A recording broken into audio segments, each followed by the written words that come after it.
अभी सब्सक्राइब करें Atul coaching centre YouTube channel को और घर बैठे पाएं सभी पाठ्यक्रम की पूर्ण कवरेज फिजिक्स एवं केमिस्ट्री विषयों में आजमगढ़ के सबसे प्रसिद्ध शिक्षक श्री प्रकाश पाठक सर से। धन्यवाद। Good morning. Atul coaching centre में आपका स्वागत है।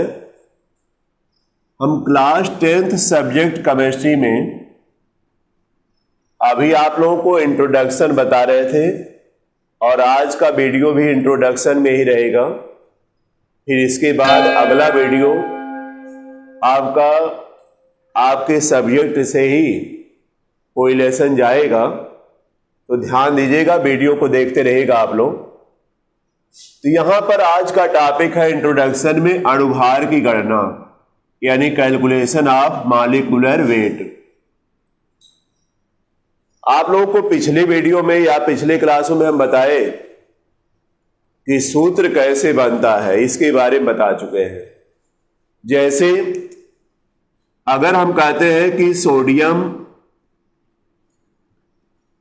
सल्फेट का सूत्र बताइए, तो इसमें आप सोडियम का लगा देंगे और सल्फेट लगा देंगे, यानी सोडियम पर +1, इसका हमने चार्ट बनवाया है, और सल्फेट का -2 होता है। हमने लिखवाया भी है एक चार्ट बनवाकर पिछली वीडियो में, उसको देख लीजिएगा सब लोग। तो उसमें बताया गया कि सोडियम पर +1 चार्ज होता है और सल्फेट पर -2 चार्ज होता है। दोनों जब मिल करके सोडियम सल्फेट का फार्मूला बनाएगा तो इसका 2 इसके पास आएगा तो Na2 हो जाएगा, और इसका 1 इसके पास जाएगा तो SO4, और इसका इस तरह ब्रैकेट मिलकर 1 होना चाहिए, लेकिन आप जानते हैं 1 का इस पर कोई प्रभाव पड़ेगा नहीं, 1 का इंटू करिएगा तो उतना आएगा, तो इसलिए इसको 1 ना लिखते हुए इस तरह लिख दिया जाता है Na2SO4, यानी सोडियम सल्फेट। इसमें अदला बदली होती है, यानी 2 इसके पास आ जाएगा, 1 इसके पास चला जाता है। इसको ध्यान दीजिएगा सब लोग। तो यह सोडियम सल्फेट का फार्मूला बन गया। अब देखा जाए यह सूत्र बन गया सोडियम सल्फेट का, तो सूत्र देखा जाए तो प्रतीकों का समूह है, जिसका अगर देखा जाए तो एक अणु है। यहां पर देखिए एक छिपा होता है, सोडियम सल्फेट का एक अणु है, और जो सोडियम सल्फेट के एक अणु में सोडियम के 2 परमाणु है, सल्फर का 1 परमाणु है और ऑक्सीजन का 4 परमाणु है। इसको इस तरह ध्यान रखते हैं कि अगर सोडियम सल्फेट का फार्मूला बन गया तो इसके एक अणु में कितने कितने परमाणु है, यहां पर देखिए गिनती कर लेंगे। सोडियम का 2 परमाणु, सल्फर का यहां 1 छिपा होता है तो 1 परमाणु, और ऑक्सीजन का 4 परमाणु रहेगा। तो आपको सूत्र बनाने तो आ गया होगा। पिछले वीडियो में हम सूत्र बनाने के लिए पूरा विस्तार से आप लोगों को बता चुके हैं। आज रहेगा अणुभार की गणना, यानी जो आप सूत्र बना रहे हैं उसका अणुभार निकाला जाता है। जो आप सूत्र तैयार कर रहे हैं उसका अणुभार निकाला जाता है। एक बात समझिएगा, जैसे सल्फर का लिखते हैं, सल्फर का परमाणु भार होता है, परमाणु भार, यानी किसी तत्व का अकेले अगर है तो वह परमाणु भार, और जिसको आप जानते हैं सल्फर का परमाणु भार कितना होता है, 32 होता है। इसके लिए भी हम इंट्रोडक्शन में ही आप लोगों को सबका परमाणु भार लिखवाए हैं, और जो नहीं लिखवाए फिर हम बताते जाएंगे तो उसको नोट भी कर लेना है। लेकिन हमने बताया कि किसी भी तत्व का प्रतीक, जैसे सल्फर का प्रतीक S है, उसका एटॉमिक नंबर यानी परमाणु क्रमांक याद रखना पड़ेगा। परमाणु क्रमांक जैसे सल्फर का 16 होता है, परमाणु भार 32 होता है। हम कहे थे इतना याद रखिएगा आप, तो सब बता दिया जाएगा, कहीं से कोई दिक्कत आपको नहीं आ पाएगी, लेकिन इतना याद तो रखना पड़ेगा। तो देखिए हम अपने टॉपिक पर चलते हैं। कोई फार्मूला लेते हैं, उसका अणुभार कैसे निकालेंगे, तो एग्जाम्पल में लीजिएगा आप लोग, इसको समझना ही है।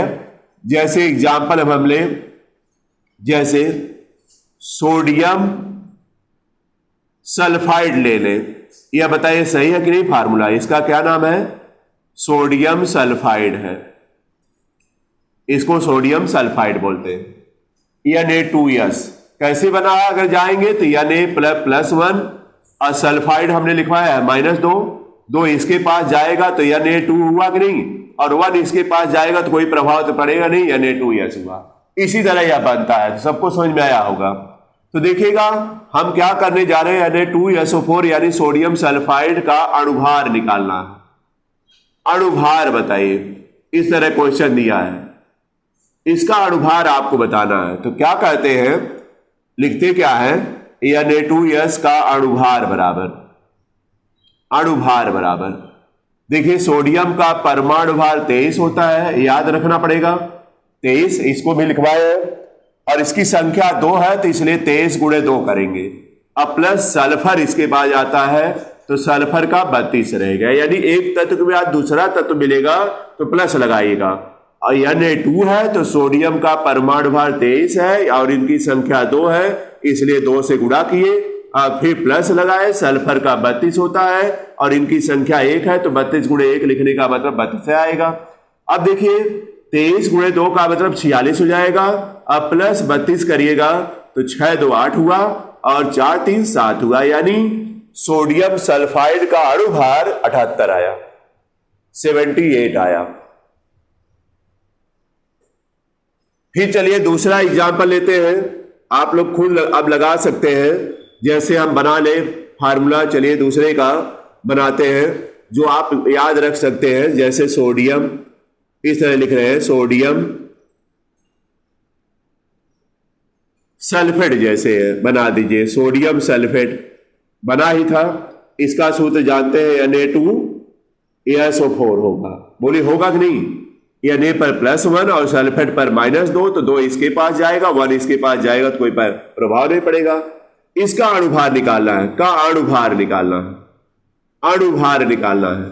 तो बताइए यहां पर सोडियम का 23 हुआ कि नहीं, अब गुणे 2 होगा, प्लस सल्फर आ गया तो 32 होगा, सल्फर का परमाणु भार 32 लिखवाया गया है। अब प्लस ऑक्सीजन का 16 होता है परमाणु भार, और संख्या 4 है तो 4 से गुणा करेंगे। अब इसको सिंप्लीफाई करेंगे, यानी 23 दूना 46 हो गया, प्लस 32 हो गया, 16 चौक 64 हो गया। अब ऐड करिए, 4 2 6 6 6 12 हासिल 1, 6 1 7 3 10 4 14, 142 आ गया। तो इसी तरह अणुभार की गणना कर लेंगे सब लोग, लेकिन इसके लिए परमाणु भार याद रहना चाहिए। तो इसको नोट कर लीजिएगा सब लोग, कॉपी में अपने नोट करिए। बस इसमें सीख लेना है कि अणुभार कैसे निकालेंगे।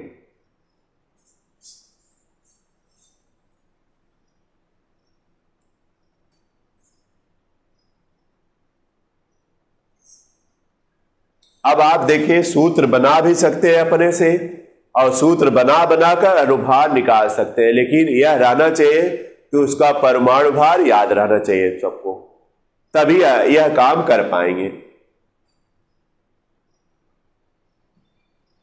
यह जो सूत्र होता है, देखा जाए तो प्रतीकों का समूह होता है, जिससे किसी पदार्थ के संरचना की जानकारी हो जाती है। पदार्थ में देखें सोडियम सल्फाइड एक पदार्थ का नाम है जिसकी संरचना में सोडियम का 2 परमाणु और सल्फर का 1 परमाणु लगा।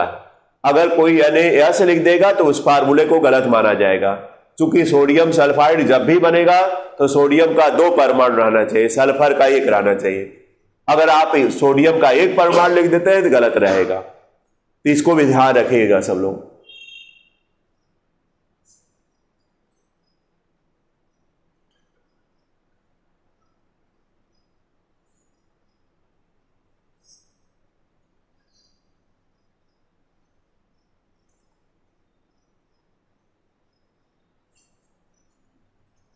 तो यह बताइए सबको समझ में आ गया होगा। इसको हम हटाते हैं, इसके बाद आप लोग को देते हैं करने के लिए, करिए आप लोग, फिर मिलान करिएगा। जैसे हम लिख दें Na2O, यानी जिसका नाम है सोडियम ऑक्साइड, यह जान गए होंगे कैसे बना है, सोडियम ऑक्साइड नाम है।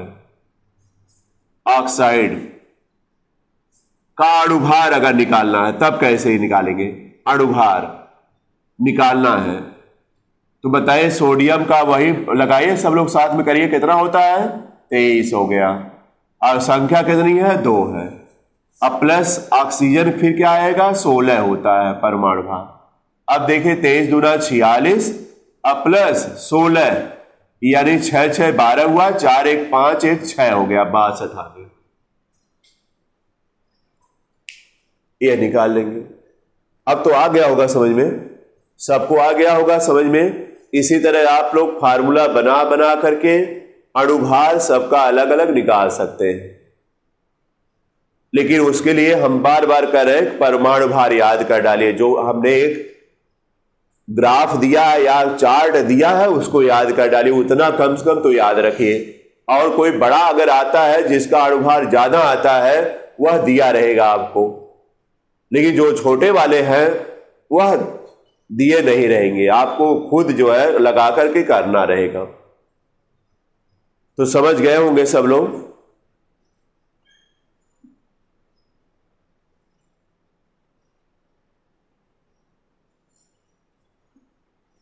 अब किसी का फार्मूला छोटा छोटा बनाए चाहे बड़ा बनाए, उसका अणुभार जैसे निकाल सकते हैं आप। जैसे कार्बन डाइऑक्साइड है CO2 होता है, CO2 का अणुभार निकाल सकते हैं।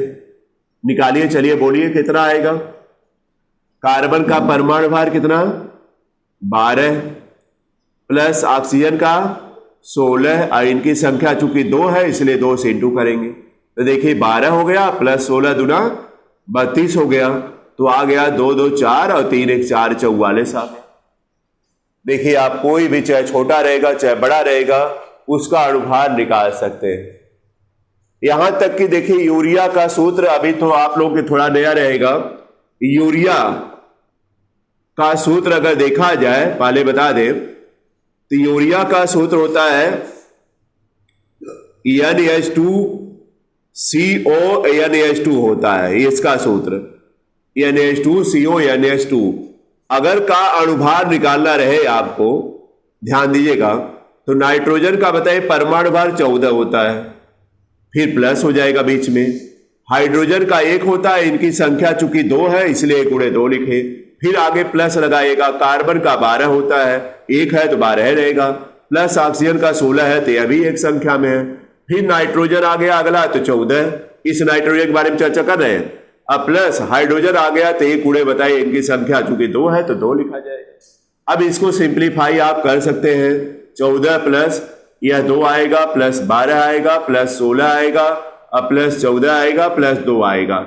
तो आप जोड़ लीजिएगा, देखिए कितना, 14 2 16, यानी इसको जोड़ लिए, 12 16 जोड़िए कितना आ जाएगा, 6 2 8 और 2 आ जाएगा, प्लस 14 2 16 हो जाएगा, यानी 16 16 मिलकर 32 हुआ, अब प्लस 28 हुआ, यानी सब मिलाकर कितना आ जाएगा, 60 आ जाएगा। तो देखिए यूरिया का अणुभार आ गया कितना, 60। तो देखिए यह एक बड़ा सूत्र है जिसका अणुभार आप आराम से निकाल लेंगे, लेकिन परमाणु भार जगह जगह आना चाहिए। तो हमें लगता है कि आप लोगों को समझ में आया होगा, इसको नोट भी करिएगा इंट्रोडक्शन में। और यह जो इंट्रोडक्शन हमने जो भी 4-5 वीडियो आपको दिया है बहुत ही इंपॉर्टेंट रहेगा, जो कि थोड़ा 9th लेवल पर है यह, लेकिन यह आना चाहिए सबको, तभी आपका 10th जो भी लेसन स्टार्ट होगा बहुत अच्छी तरह से हम समझा भी पाएंगे और आप लोगों को खूब आएगा भी। तो देखिए अगला वीडियो आप तैयार रहिएगा, आप लोग 10th का ही कोई लेसन जाएगा, उस लेसन का नाम उस दिन हम बताएंगे, और आप को एकदम रेगुलर अब पढ़ना रहेगा। चूंकि बोर्ड है इसमें कोई लापरवाही तो की नहीं जाएगी, पढ़ना रहेगा और रेगुलर तैयारी भी अपनी रखिए। तो आज इतना ही रहने देते हैं, धन्यवाद।